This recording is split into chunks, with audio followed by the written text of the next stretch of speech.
Bose endormi. Victor Hugo. La légende des siècles. Bose s'était couché, de fatigue accablé. Il avait tout le jour travaillé dans son air, puis avait fait son lit à sa place ordinaire. Bose dormait auprès des boisseaux pleins de blé. Ce vieillard possédait des champs de blé et d'orge. Il était, quoique riche, à la justice enclin. Il n'avait pas de fange en l'eau de son moulin. Il n'avait pas d'enfer dans le feu de sa forge. Sa barbe était d'argent comme un ruisseau d'avril, sa gerbe n'était point avare ni haineuse. Quand il voyait passer quelques pauvres glaneuses, « Laissez tomber exprès des épis », disait-il. Cet homme marchait pur, loin des sentiers obliques, vêtu de probité candide et de lin blanc. Et toujours du côté des pauvres ruisselants, ses sacs de grains semblaient des fontaines publiques. Bose était bon maître et fidèle parent. Il était généreux, quoiqu'il fût économe.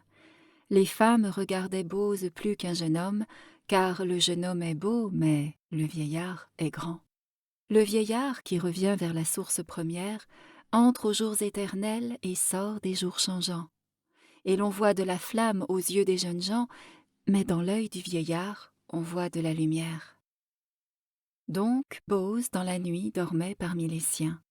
Près des meules, qu'on eût prises pour des décombres, les moissonneurs couchés faisaient des groupes sombres, et ceci se passait dans des temps très anciens. Les tribus d'Israël avaient pour chef un juge. La terre, où l'homme errait sous la tente, inquiet des empreintes de pieds de géants qu'il voyait, était encore mouillée et molle du déluge. Comme dormait Jacob, comme dormait Judith, Bose, les yeux fermés, gisait sous la feuillée. Or, la porte du ciel s'étant entrebâillée, au-dessus de sa tête, un songe en descendit. Et ce songe était tel que Bose vit un chêne qui, sorti de son ventre, allait jusqu'au ciel bleu. Une race y montait comme une longue chaîne. Un roi chantait en bas, en haut mourait un dieu. Et Bose murmurait avec la voix de l'âme: « Comment se pourrait-il que de moi ceci vint?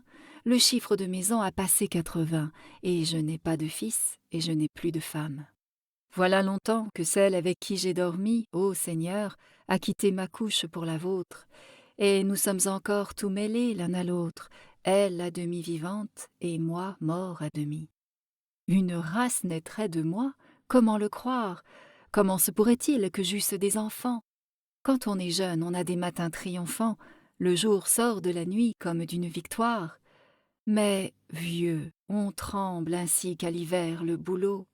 Je suis veuf, je suis seul, et sur moi le soir tombe, et je courbe, ô mon Dieu, mon âme vers la tombe, comme un bœuf ayant soif penche son front vers l'eau. » Ainsi parlait Bose dans le rêve et l'extase, tournant vers Dieu ses yeux par le sommeil noyé.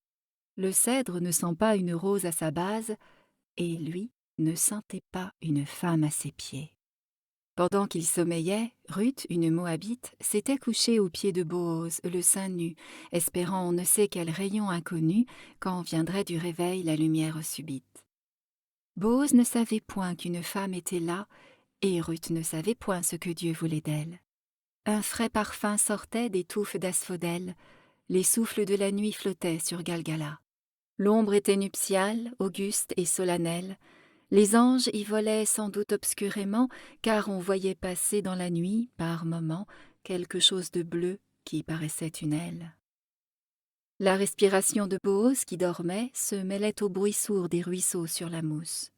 On était dans le mois où la nature est douce, les collines ayant des lys sur leur sommet. Ruth songeait et Bose dormait.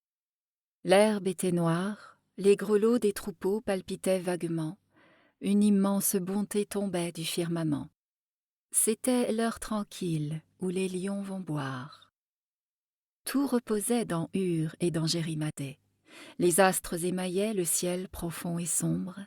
Le croissant fin et clair parmi ces fleurs de l'ombre brillait à l'Occident, et Ruth se demandait, immobile, ouvrant l'œil à moitié sous ses voiles, quel Dieu, quel moissonneur de l'éternel été avait, en s'en allant, négligemment jeté cette faucille d'or dans le champ des étoiles.